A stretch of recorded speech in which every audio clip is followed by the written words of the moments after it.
जब हम इंसान के रूप में पैदा होते हैं तभी जीवन जटिल हो जाता है।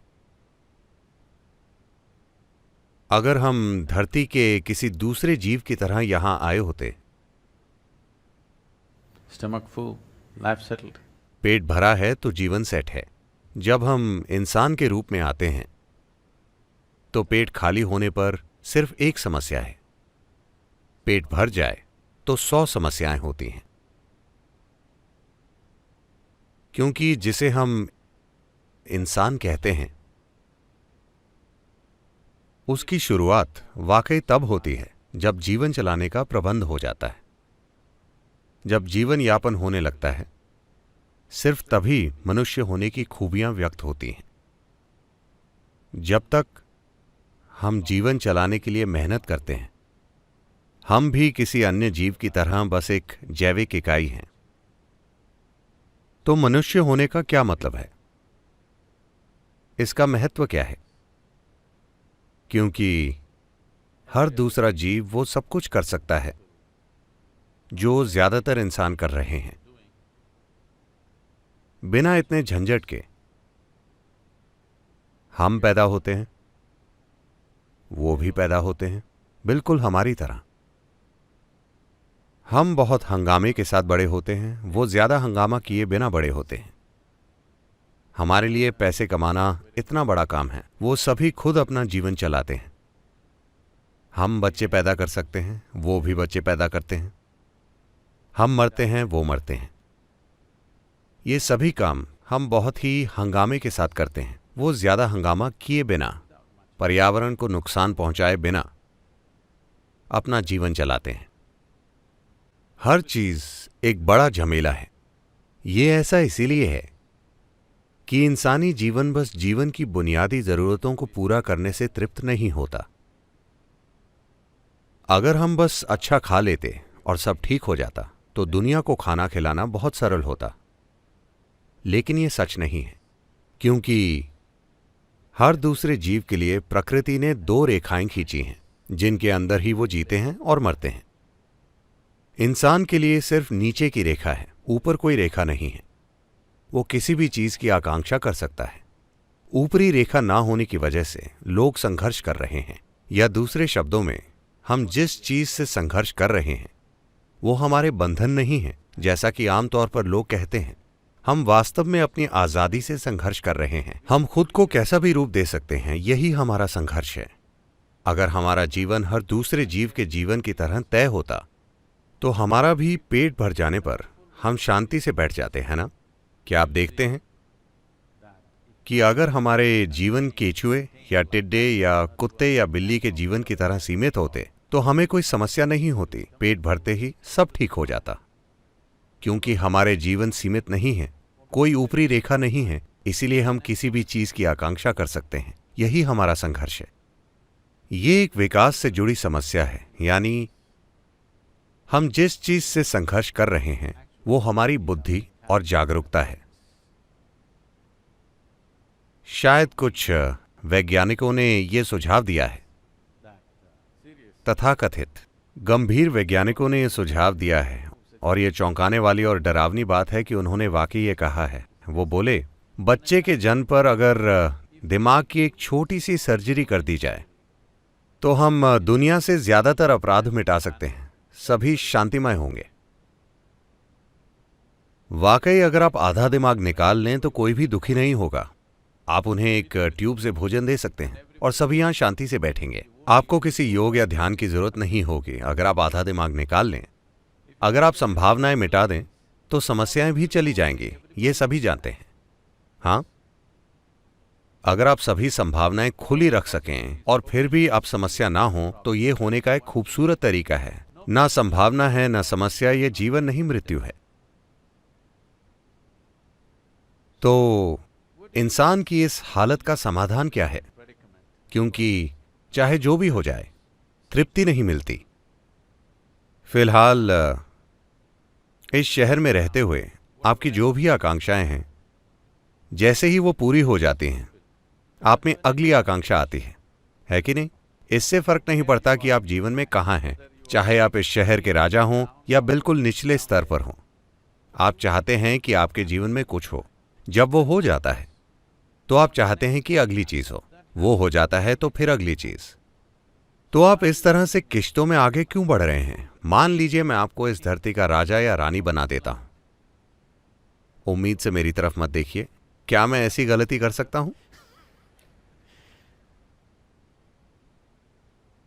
मान लीजिए हम आपको इस धरती का राजा या रानी बना दें, क्या आप तृप्त हो जाएंगे? मैं आपसे पूछ रहा हूं, क्या आप तृप्त होंगे? नहीं, आप दूसरे ग्रह और सितारे और आकाश गंगाएं पाना चाहेंगे, क्योंकि इंसान में कुछ ऐसा है जो किसी भी सीमा में बंधकर जीने के लिए तैयार नहीं है। वो असीम संभावना की इच्छा रखता है। अगर आप असीम को खोज रहे हैं तो उसे भौतिक साधनों के द्वारा खोजना निराश करने वाला काम है। आपकी आकांक्षा जबरदस्त है, क्योंकि अगर आप वाकई इसे देखें, यहां बैठे हुए अगर आप वाकई इसे देखें, मान लीजिए कि आप इसी समय इस धरती के राजा बन जाते हैं और आपको तृप्ति नहीं मिली, तो हमने आपको सौर मंडल का राजा बना दिया, तृप्ति नहीं मिली। हमने आपको ब्रह्मांड का राजा बना दिया, तृप्ति नहीं मिली। अगर आप वाकई इसे देखें तो आप जिसकी इच्छा रखते हैं वो अनंत है। आपकी आकांक्षा बहुत अच्छी है, लेकिन तरीका तकलीफ देने वाला है। यानी मान लीजिए आज आप अपनी कार चला रहे थे और आपने चांद देखा और आप में वहां जाने की इच्छा हुई। कभी कभी विज्ञापन इतना बढ़ चढ़कर बात करते हैं कि वो बोले अगर आप वाकई एक्सेलरेटर पूरा दबा दें तो आप चांद तक जा सकते हैं। अगर आप बहुत जबरदस्त कोशिश करें तो आप चांद से परे जा सकते हैं, लेकिन चांद पर नहीं पहुंच सकते। हां या ना? क्योंकि कार चांद पर जाने के लिए उचित वाहन नहीं है। आपको चांद पर जाने के लिए दूसरी तरह के वाहन की जरूरत है। इसी तरह से यहां हम भौतिक तरीकों से अनंत बनने की कोशिश कर रहे हैं। आकांक्षा बहुत अच्छी है, लेकिन वाहन तकलीफ देने वाला है, क्योंकि भौतिक की प्रकृति ऐसी है। Physical means it comes with a defined boundary. भौतिक का मतलब है सीमाओं का तय होना। सिर्फ सीमाएं तय होने की वजह से ही हम इसे भौतिक शरीर कह सकते हैं। अगर मैं इसकी सभी सीमाएं हटा दूं, ये हर जगह हो, तो क्या आप इसे एक भौतिक शरीर कह सकते हैं? भौतिकता मतलब भौतिकता की बुनियादी प्रकृति है एक तय सीमा। एक सीमा के बिना भौतिक प्रकृति नहीं हो सकती। लेकिन फिलहाल आपके भीतर कुछ ऐसा है जो लगातार सीमाएं तोड़ने की इच्छा रखता है। बस खुद को देखिए। मान लीजिए हम आपको एक 5 बाय 5 के कमरे में कैद कर दें, तो आप बहुत दुखी होंगे। कल हम आपकी मुक्ति की घोषणा करें और आपको 10 बाय 10 के कमरे में डाल दें, तो एक दिन बहुत अच्छा लगेगा, लेकिन आप फिर से दुखी हो जाएंगे। परसों हम आपको 100 बाय 100 के कमरे में डाल दें, तो आप 3 दिनों तक बहुत अच्छा महसूस करेंगे, लेकिन फिर से वही होगा। मैं ये कह रहा हूं कि इससे फर्क नहीं पड़ता कि सीमा कितनी बड़ी है। जैसे ही आपको एहसास होता है कि सीमा है, तो आप उसे तोड़ना चाहते हैं। हाँ या ना? इंसान की यही प्रकृति है। इससे भी फर्क नहीं पड़ता। हर तरह के आशावादी सिद्धांत सिखाए गए हैं। जितना है उसी से खुश रहो, ज्यादा की इच्छा मत करो, हर तरह की बातें। ये एक भी इंसान के काम नहीं आई हैं। ये तभी काम करती हैं जब आप बीमार होते हैं या मरने वाले होते हैं। आप आज बीमार हैं और मैं आपसे कहता हूं किसी चीज की इच्छा मत करो, जो है उसमें संतोष करो। आप कहेंगे हां, जो बोलो मैं करूंगा, बस मेरी बीमारी ठीक कर दो। कल ऊर्जा फिर से आ जाए तो कुछ और पाने के लिए तैयार? हाँ या ना? जब आपकी हालत खराब होती है, सिर्फ तभी ये शिक्षाएं काम करती हैं। एक स्वस्थ जीवंत इंसान के लिए ऐसे सिद्धांत काम नहीं करते कि जितना है उसी में खुश रहो। तो क्या इसका मतलब यह है कि इंसान हमेशा के लिए दुखी रहेगा और संघर्ष करता रहेगा? नहीं, हमारी इच्छाओं का स्वभाव बस ऐसा है। मूल बात यही है कि कोई भी चीज हमें तृप्त नहीं कर सकती जब तक हम असीम स्थिति को स्पर्श न करें, और असीमता भौतिकता की सीमाओं में घटित नहीं हो सकती। भौतिकता की सीमाओं से मेरा मतलब है अभी आपका जीवन का पूरा अनुभव सिर्फ भौतिक तक सीमित है। देखिए, आप जीवन को फिलहाल अनुभव कर रहे हैं क्योंकि आप देख सकते हैं, आप सुन सकते हैं, आप सूंघ सकते हैं, आप चख और छू सकते हैं। यही एकमात्र तरीका है जिससे आप जानते हैं कि आप यहां हैं, है ना? आप 5 इंद्रियों के माध्यम से ही हर चीज का अनुभव कर रहे हैं। ये 5 इंद्रियां भौतिक से परे किसी चीज का अनुभव नहीं कर सकती। आप बस भौतिक को देख सकते हैं, आप भौतिक को सुन सकते हैं, आप भौतिक को ही सूंघ, चख और छू सकते हैं। जो भौतिक नहीं है वो इन 5 इंद्रियों के दायरे में नहीं आता।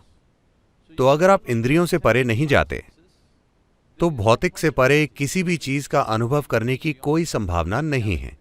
अगर आप भौतिकता से परे किसी चीज का अनुभव नहीं करते तो कुछ ज्यादा और कुछ ज्यादा बनने की ये इच्छा जो लगातार उठ रही है, आप कुछ ज्यादा की तलाश नहीं कर रहे, आप सब कुछ पाना चाहते हैं और सब कुछ भौतिक साधनों से संभव नहीं है।